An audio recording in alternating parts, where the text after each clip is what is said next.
Hello everyone and welcome back to Military Aviation History. I'm your host Bismarck, and today I want to talk to you about the Eastern Front, specifically the Luftwaffe, and what it had to overcome in order to sustain even the most basic effort during the first winter operations between 1941 and 1942. Now for this I am turning once again to a primary source, a transcript of a discussion taking place in April 1942 between high-ranking Luftwaffe officers and RLM officials. In this extract, the Generalluftzeugmeister Milch, who leads the Reichsluftfahrtministerium, the Reichsair Ministry, invited Oberstingenieur Breif to give an account of the situation the Luftwaffe faced on the Eastern Front over the last winter months. Sources, as with every video, in the description below. Before we go into this, a bit of a disclaimer. It's important to remember that Breif can only give his very personal experience as part of his work with the 8th Fliegerkorps that operated in the Abschnitt Mitte on the front lines, something he readily discloses himself. A Fliegerkorps is essentially an air corps, combining various Luftwaffe units such as Geschwaders. Two or more Fliegerkorps could substitute a Fliegerflotte, an air fleet. Going into this, we have to be, as always, careful with sources that describe a situation out of the perspective of a single person and need to place it into a wider context. Just talking or just taking somebody at face value can have a detrimental effect on our understanding of the overall situation. But compared to a lot of memoirs written after the war that might have presented certain events in a certain way, Breif is sitting here in a meeting in 1942 having to explain to his superiors and peers the difficulties of operating in the winter. He is not a commanding officer in the traditional sense, as he doesn't command the 8th Fliegerkorps, so he doesn't really have to make excuses either, although he would be observing and perhaps sharing some of the responsibilities with the staff on the ground. We need to bear such dynamics in mind when looking at history.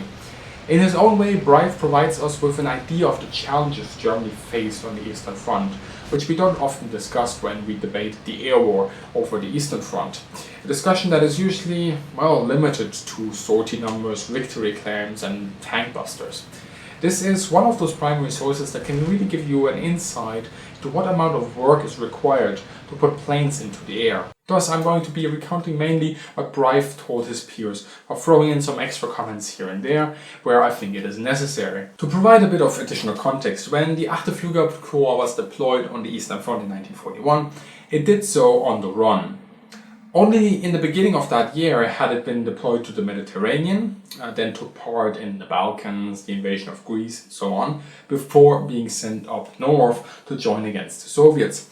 Throughout this time, various Geschwaders joined the Fliegerkorps and left.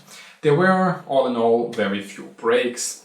For the redeployment to the east, following a string of operations, mind you, it had only about 2 weeks. This necessitated a direct transition to the area of operation, and its supply and ground-based elements were not even given the chance to transit via Germany for some R&R and resupply before going towards the Eastern Front. So what we are dealing with here is a Fliegerkorps that went through multiple operations, neck on neck, with multiple reorganizations and redeployments, without really a chance to reset and consolidate. This might not be representative of all Luftwaffe units, but considering they all face the same problems, the way that the 8th Fliegerkorps had to master them shows both the context, the challenges, and also the complexity of winter air operations on the Eastern Front after the initial German offensive became bogged down. The problem then of the 8th Fliegerkorps can be broken down into a few sort of general chapters: basing and shelter, getting aircraft airborne, and logistics. Of course, you need to remind yourself that all of this is done during winter, making everything a bit more complex. Talking about basing then, the first question would be, what basing? The interior of the Soviet Union was not exactly blessed or abundant with prepared airfields, whether we talk about the ones that you might think of with tarmac strips or just grass fields developed to sustain a high-intensity operation. It was very rare to find a large airbase away from a populated zone, and those you did find usually were auxiliary of nature. Either you use those or, you built your own. Basing smaller aircraft like fighters or Stukas, this wasn't exactly so much of an issue compared to, for example, Heinkel 111 or Ju-88s, the bombers, whom were severely limited when it came to base and options. In the previous campaigns, Poland, the Low Countries, or France, for example, conducted mainly during either the spring, the summer, or the early autumn, this had not been much of an issue. Yes, the capacity of captured air bases had always been a problem for the Germans, and the distances between the main ones were not always ideal. Take Dunkirk, for example. The Stuka Geschwaders were actually based hundreds of kilometers away from the beaches. But this was a problem in the way that it wasn't as pressing as on the Eastern Front, as the AO was more compact. On the Eastern Front, however, a lot of the bases had very little shelter. Many of them were captured from the Soviets. Those might have a hut or two, an outhouse perhaps, but that was it. The fields converted into an airfield usually had nothing. The closest building might have been a small country house or a farm. The question now is, where do I put my staff, my communication, my meteorological unit, my supply, my pilots, my ground crews? For a single group of a Jagdgeschwader, we're talking about 500 to 700 men, and the Staffel was about 100 to 150 men. You might have a hovel or two, but those will be filled out to the point that people will have to take turns or shifts even to lie down, and this is obviously not ideal. The rest of your men, maybe those that are meant to have a break or that aren't required at the moment, they have to be based in the next farm, 5 kilometers away. Then that complicates the matter, and again, because you have to get them there and back. And the shelter you give them, well, usually it's built to sustain a small family, not a military unit. You've got to provide heating, ensure it is properly ventilated, and that sanitation is in order. And then we turn to the maintenance units, which usually require some sort of contraption or building to conduct most of their work. You need to ferry men and equipment with trucks, provided they work and they have the fuel or they aren't used for other things. And if you have a truck, best hope it doesn't get stuck on the way to where it is supposed to go, or that it breaks down, because you'll be the one fixing it right there and then or getting it unstuck. There will be moments when the men are required to walk the distance in the cold, and obviously by the time they arrive where they are meant to be, well, they are essentially arrive in a state where they would require another break, another rest, and that is all down to you not having enough room in order to shelter them. Question then, why not just build shelter? Well, if it was done easy, it would have been done, but early on, when conditions still allowed it, you didn't have the material or the certainty, in fact, that you'd be using exactly this airfield and not the other one. Airfield hopping was a thing on the Eastern Front, and now that you have winter, you don't have the materials or the time or the ability to build something new. There is snow everywhere, the ground is frozen, and you'll have to wait until summer to build something proper. The Luftwaffe, or Germany itself, had never really thought about putting measures in place that would have allowed them to construct even the most rudimentary shelter quickly in such conditions. These have to be provided by summertime, before the mud sets in, and yes, they can be just simple and small even. Important is that they are simply provided. And remember, Brive says this in April 1942, so he's clearly aiming to have these ready for the coming winter months, and they have to be ready soon. As a side note, a month later he says that the Air Ministry has in fact ordered 500 of these shelters for the coming winter. However, he reckons they need at least 3,000. Another officer interjects they can build about 75 a day, so that would cover Brive's demand in about a month and a half. However, that is pure production time, presumably back in Germany, without transportation to the Eastern Front, mind you. But say you've got the men to where they're supposed to go and ready to start a day's work. What you've got to consider now is that even the most basic task, the most basic labor, becomes a challenge. Everything slows down and a lot of little things sort of add up. The canvas protecting the planes is pulled off in the morning. Actually, it's peeled off because it's been, frozen solid over the night. And a one-man job is suddenly a three-man affair.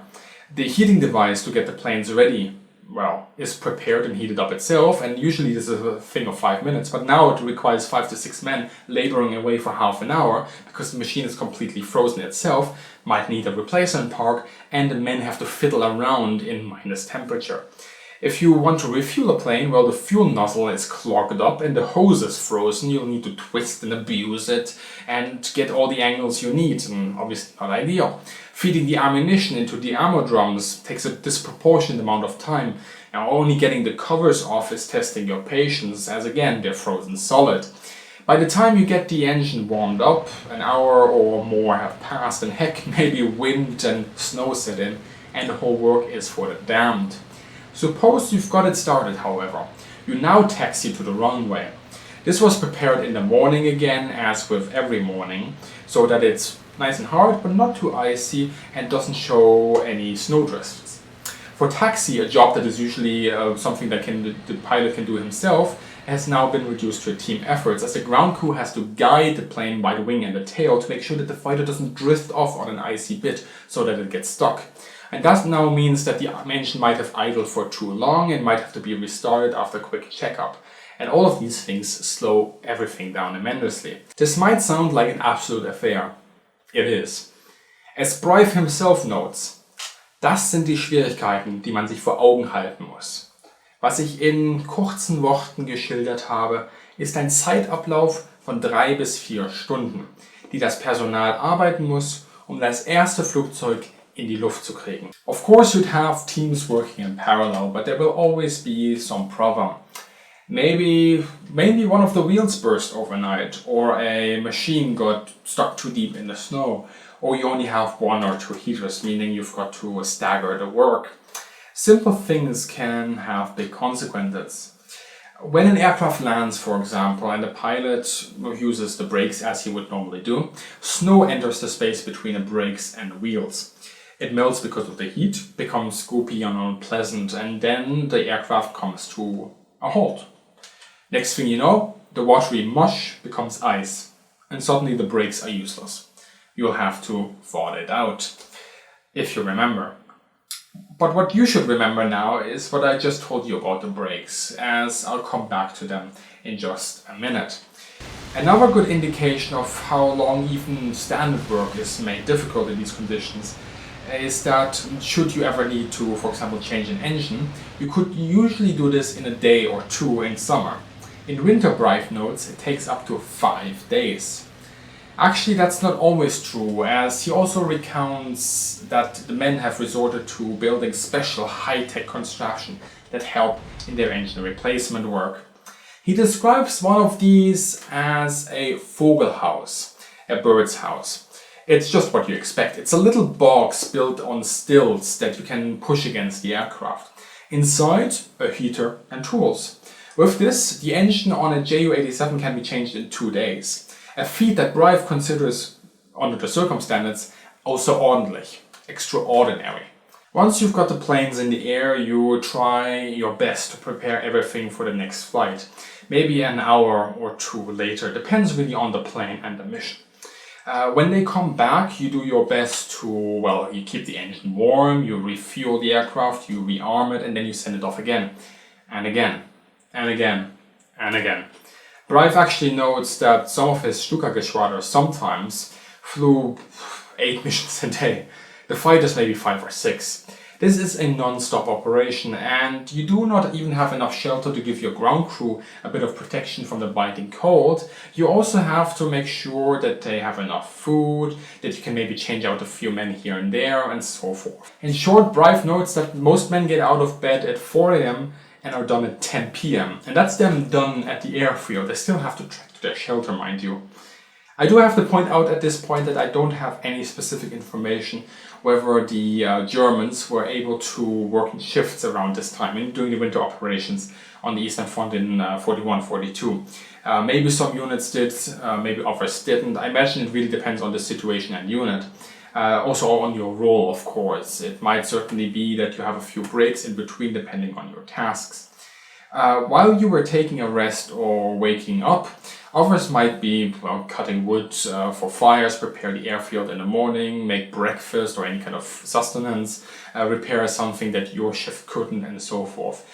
So the intensity was certainly always high, as Brive notes when one of his officers once told him that der Zustand ist schlimm, meine Männer schimpfen nicht mehr. Das ist bekanntlich ein bedenkliches Zeichen für einen Soldaten. Having explained all that, Brive makes an interesting point when he talks about the difference between theory and reality and how the men are forced to take risks they wouldn't otherwise take. For example, is the engine already at a desired temperature or not? Well, who cares? It's cold, I'm freezing, let's get this over with. Rule by thumb says it's good enough, so crank it up. With experience, a more laissez-faire approach can go well. But every now and then, someone gets it wrong and mistakes are made and the engine, dies. To make matters worse, there is a certain randomness involved. For example, he says that until minus 20 degrees Celsius, most engines seem to work fine. But once you go beyond that, some purr like a kitten while others crack like a panther. Brive even acknowledges that his men are taking shortcuts that in peacetime would have condemned them to Festung, a sort of temporary military prison sort of affair. But the starkest divide between theory and reality was not from the frontline crew chiefs or crews there that were taking shortcuts, but the industry at home. Certain improvements were already being introduced. For example, based on the reports coming from the frontline, the new production run of Ju-87s introduced a new access hatch, which allowed the ground staff to introduce the heating hose without having to demount the whole cowling, so the engine could be heated faster.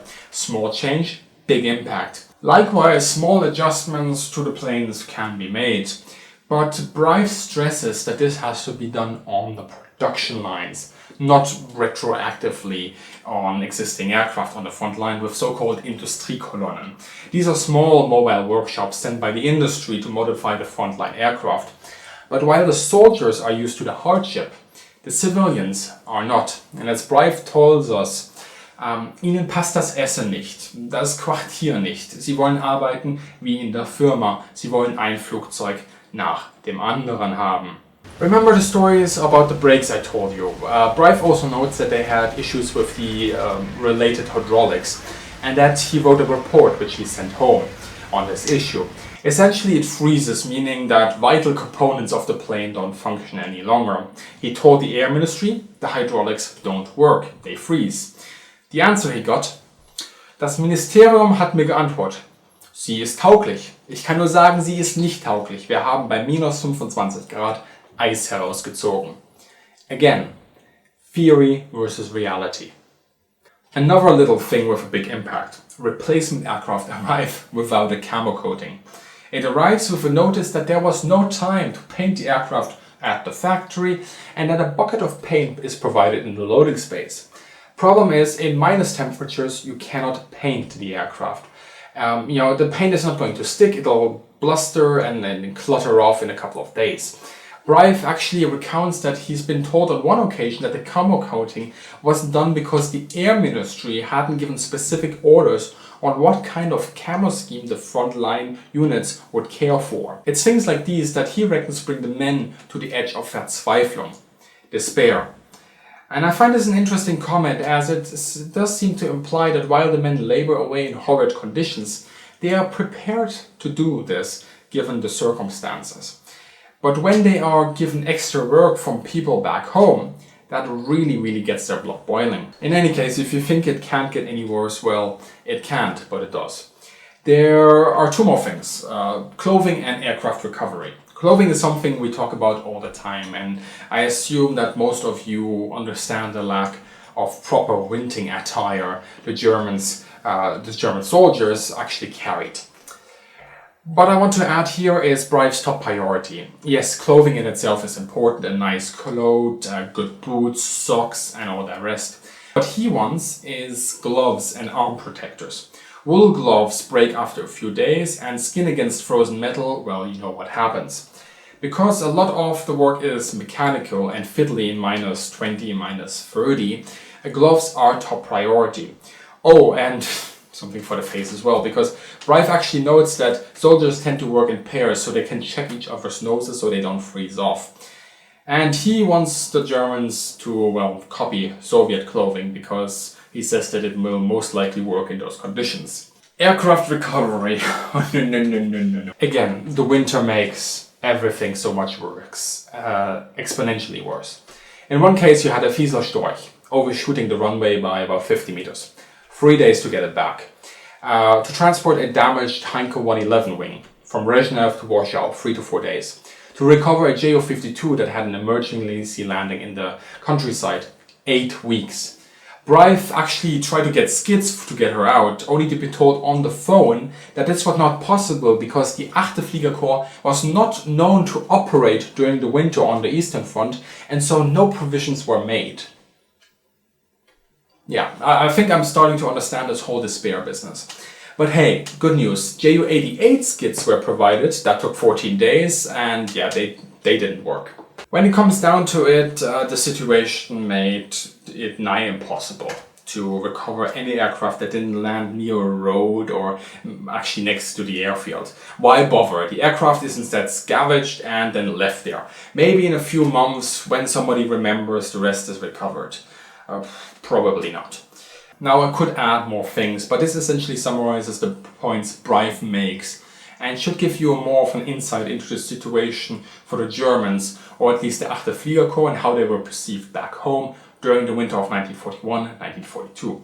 A lot of these things are not exactly the kind of points you find in a discussion on the Eastern Front, and why it was so difficult for the Luftwaffe to operate in that environment. And I hope that Brive gave you something more to work with. I actually want to give him the last word, because I think he sums it up nicely when he says that die Arbeit, die dort geleistet worden ist, war einerseits unglaublich, andererseits war der Wirkungsgrad so schlecht, dass wir sie im nächsten Winter nicht nochmal leisten können. I hope that you all enjoyed this video, and if you did, please consider sharing it far and wide and supporting me on Patreon or via PayPal. On Patreon you'll find all manner of perks, from sneak peeks, early access to videos, and access to my exclusive Discord server. As always, have a great day, good hunting, and see you in the sky.